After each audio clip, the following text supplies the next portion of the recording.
John chapter 5. After this, there was a feast of the Jews, and Jesus went up to Jerusalem.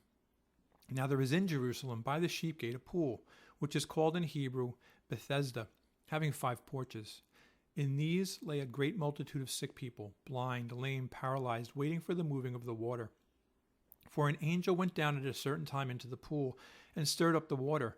Then whoever stepped in first after the stirring of the water was made well of whatever disease he had. Now a certain man was there who had an infirmity 38 years. When Jesus saw him lying there and knew that he already had been in that condition a long time, he said to him, "Do you want to be made well?"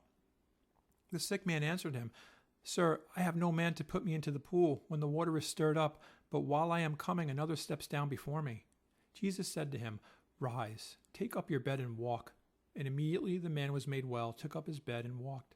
And that day was the Sabbath. The Jews therefore said to him who was cured, "It is the Sabbath. It is not lawful for you to carry your bed."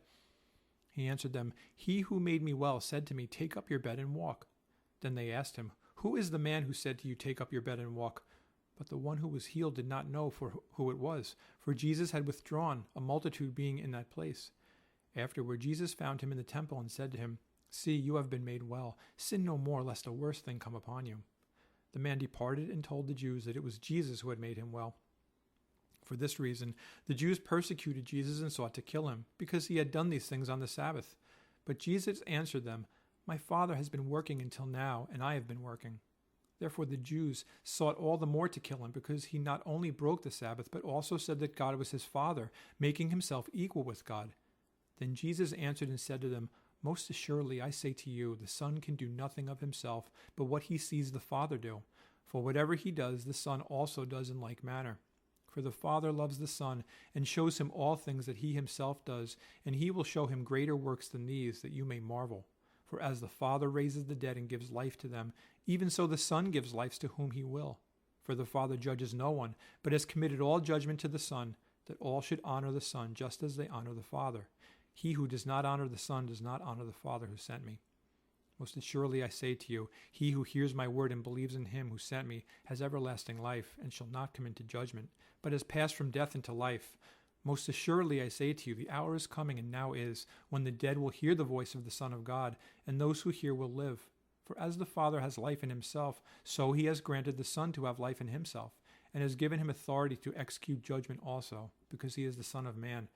Do not marvel at this, for the hour is coming in which all who are in the graves will hear his voice, and come forth, those who have done good to the resurrection of life, and those who have done evil to the resurrection of condemnation.